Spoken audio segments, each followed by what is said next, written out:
Bonjour à toutes et à tous et bienvenue dans le récap de la 5e semaine de compétition de la Ligue coréenne, la LCK. Les derniers matchs allaient se jouer dans la première moitié de la semaine et se sont terminés en beauté avec la première Telecom War de l'année.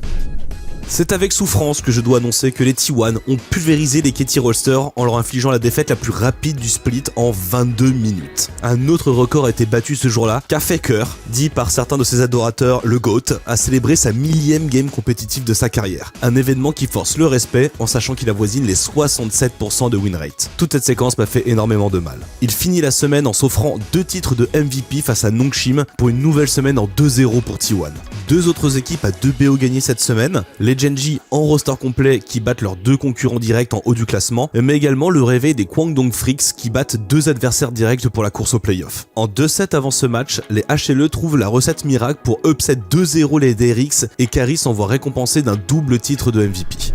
Pourtant, les DRX en étaient à 6 victoires d'affilée après leur succès plus tôt dans la semaine contre les Damwon Kia. Ce match était loin d'être le plus sanglant, mais beaucoup de phases de jeu se sont jouées sur une macro de haut vol des deux équipes. La game 1 est remportée par les Damwon avec une grosse composition poke sans engage qui nécessitait la précision chirurgicale de Showmaker sur Zoé, et Canyon qui nous a ressorti son fameux Grace Jungle avant de repartir sur Diana, sur laquelle il avait 100% de win rate avant ce match. Il donne tout en early game, mais ça ne suffira pas pour empêcher Dev de snowball sur Jinx. La game 3 fut la plus tendue, les équipes se rendaient au coup pour coup, et c'est au final Zeka qui trouve le move clutch avec sa Harry au terme de 45 minutes de jeu.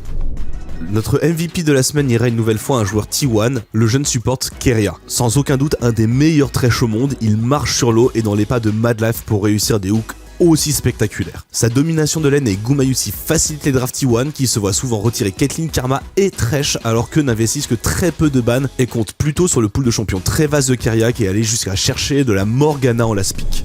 Au niveau du classement, il y a surtout du mouvement dans le bas de tableau. Avec 6 défaites d'affilée, les Nongshim passent de la 3e à la 8e place et devront se ressaisir maintenant que les cas de Covid au sein de leur équipe ne sont que de l'histoire ancienne. Après un début très décevant, les Freaks se remettent dans la course au playoff qui sera très disputée vu que 6 équipes se tiennent dans un mouchoir de poche. Les T1 toujours invaincus commencent à rêver de réaliser la première saison en 18-0 de l'histoire de la LCK. Et ils démarreront fort la 6e compétition avec un match contre Damwon, Faker contre Showmaker pour bien se mettre dans l'ambiance. La semaine se terminera avec un Genji contre DRX qui sera déterminant pour décider de la seconde place du classement, si importante pour les playoffs. Merci d'avoir suivi ce récap et on se retrouve cette semaine dans la LCK.